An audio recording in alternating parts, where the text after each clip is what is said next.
বোলপুর থানার আইসিকে গালিগালাজ কাণ্ডে 3 মাস পর আদালতে আত্মসমর্পণ অনুব্রত মণ্ডলের। আদালত সূত্রের খবর, বীরভূম জেলা তৃণমূল কংগ্রেসের প্রাক্তন সভাপতি তথা তৃণমূলের কোর কমিটির আহ্বায়ক অনুব্রত মণ্ডল আজ সোমবার বোলপুর মহকুমা আদালতে আত্মসমর্পণ করেন।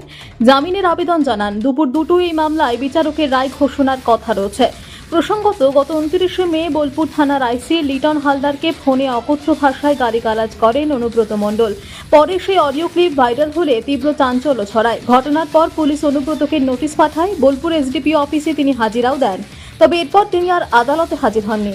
অবশেষে প্রায় 3 মাস পর আজ বোলপুর মহকুমা আদালতে আত্মসমর্পণ করে জামিনের আবেদন করলেন অনুব্রত মণ্ডল। এখন আদালতের রায় কি হয় সেদিকেই তাকিয়ে রাজনৈতিক মহল। বীরভূমের বোলপুর থেকে বিশাল দাসের রিপোর্ট, তারাপীঠ টিভি। আজকে আমার মক্কেলকে সারেন্ডার করালাম এবং লানেট কোর্ট বেল অ্যালাউ করেছেন। কোনো শর্ত দিয়েছেন?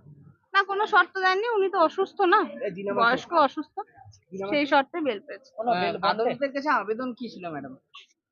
আবেদন কি ছিল মানে বেল পিটিশন ফাইল করেছিলাম। না কোনো মানে বেল বন্ড কত টাকার বাকি?